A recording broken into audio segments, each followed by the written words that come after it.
All right. Hey, YouTube, I'm Lucky, and it's my favorite time of the year, the world's first raid race, time of a new raid, something we've never seen before, the Vow of the Disciple. We've never seen the inside of this raid. We've never seen the mechanics of how this works. This is going to be a really exciting new time. The numbers on Twitch are going to be insane. We have classic veterans that people are rooting for. Of course, everyone wants Dado to get his first world's first. He has been competing in these for years and years and years, and he hasn't quite got one yet. He's gotten a ton of second place finishes and the extremely sad the 2402 finish of the Last Wish as well. So we're going to be talking about this world's first raid race. We're going to do a quick little history lesson and go over everything up until this point, and then I'm going to give you my predictions, okay? Because a lot of people are going to watch the big name streamers and expect, the big clans to win.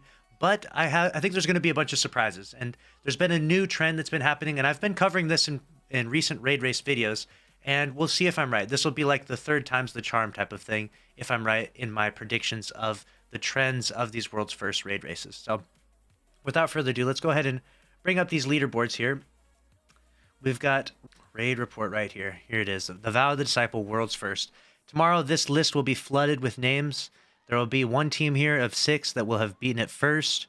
There will be the heartbreak of the second place finish, third, fourth, fifth, and so on and so forth. I would say, though, that finishing top 10 is extremely impressive. You don't get anything for finishing second, third, fourth, or anything in the top 10, but that is so impressive. Trust me. I mean, of course, world's first is the best, right? But finishing in the top 10 is amazing. Finishing in the top 100 is amazing. Even finishing in the first 24 hours with contest mode on is amazing. So if you're out there and you're not necessarily the most sweaty PvE try-hard nerd that plays Destiny all the time, don't feel discouraged.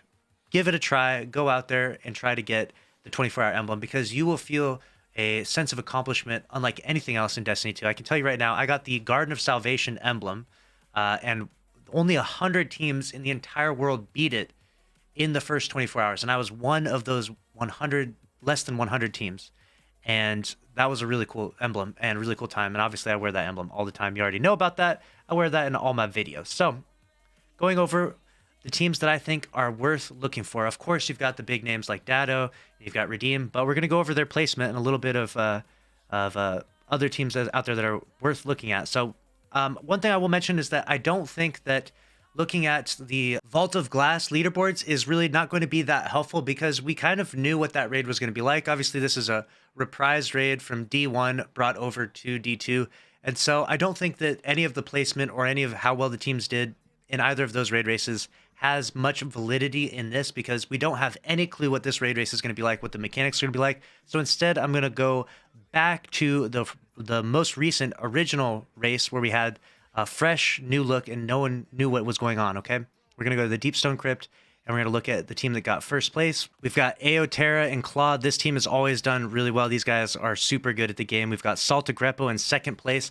That is definitely a name to look out for. I would be willing to bet that Saltagrepo's team will probably finish top 10 in the Vow of the Disciple. These guys are crazy, and he's a really good player, and he's always grinding in Destiny. Then you have Slayridge here in the top 3 team. I mean, this is an OG. This guy is always doing crazy things in Destiny. I'd be willing to bet that he will place pretty well. Every team on this top 10 list, though, these are all top contenders. I mean, if you're able to finish the raid in top 10 place, you are definitely a top contender. Walshy is another name that I see pop up here. We have Mactix in here.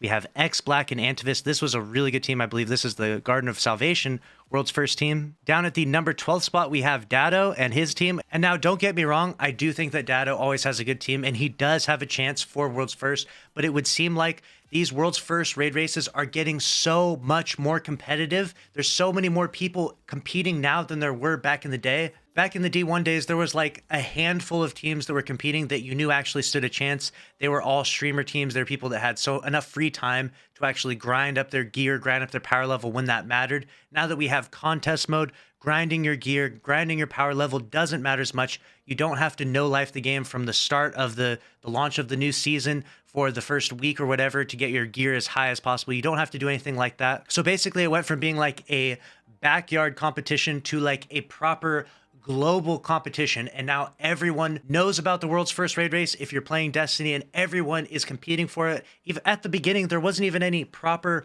world's first like accomplishment to get from it. You weren't awarded a belt or an exotic or anything like that. You just beat the raid first, and so it was like, hey, you were first. You got a pat on the back. But now you get so much recognition and notoriety from finishing world's first that everyone is gunning for that spot. I mean, if you were completely unknown in streaming or YouTube and you literally wanted to grow your channel and you got world's first, this would blow your channels up, which is something that I'm sure a lot of people are looking to do. I mean, getting world's first is a massive accomplishment, and those who out there who have been competing for a long time will have insane viewership tomorrow. Of course, you'll have your Glads and you'll have your Dados that'll have insane viewership, and then whoever gets world's first will get a ton of notice, and this will truly be a huge deal for whoever actually accomplishes world's first, especially in this raid right here, because this is going to be a really big raid. This is going to be a raid of the size of Last Wish, of King's Fall. Throughout the history of time, we've had raids, and they're a variety of different sizes and a variety of different challenges, and the Vow Disciple is meant to be one of the big raids. And so properly beating all of the mechanics and winning the world's first raid race of the Vow of the Disciple will truly etch your name in the history books of Destiny. Scrolling down through this list, we can see a variety of other legends. We have Team Tier 1 here. You've got Giggs, Game Sager, Riot. These guys are all legends, people who've been playing the game for years. Most of you know them, and that's definitely a team to look out for. I would be willing to bet that they will probably finish either top 10 or near top 10 tomorrow. And as we scroll further and further down the list, I don't see quite as many familiar names, but you do see that Redeem did finish 33rd. Now you might think to yourself, oh, wow, Redeem did really bad in the last raid race. They got 33rd place. You know, maybe they're not going to do very well in this raid race. I highly doubt that this time. I think that they're more determined and more focused now than ever. I think that a 33rd place for a team that previously had many world's firsts and were seen as being the most prestigious team, it probably felt very defeating for them. And I imagine they probably want to write the record with the Vow of the Disciple and forget that this ever happened and try to either place, of course, world's first in the Vow of the Disciple, or at the very least try to place top 10. And I think they stand a good chance at doing it. But the real final boss and the real topic that I want to talk about with this video is that speedrunners in Destiny 2 have a significant advantage in these raid races. People who speedrun Lost Sectors, people who speedrun Strikes, people who speedrun Grandmasters. When you speedrun and partake in speedrunning in Destiny 2, you learn such an in-depth detail of mechanics, and you learn how to push through activities and enemies faster than anyone else. And truly speaking, if you think about what the world's first raid race is, it's a speed run to the finish line, to beating a new raid, except the only difference is that you don't know the mechanics. Usually in a speedrun, you know the mechanics through and through, but without knowing the mechanics, what advantage does speedrunning give you?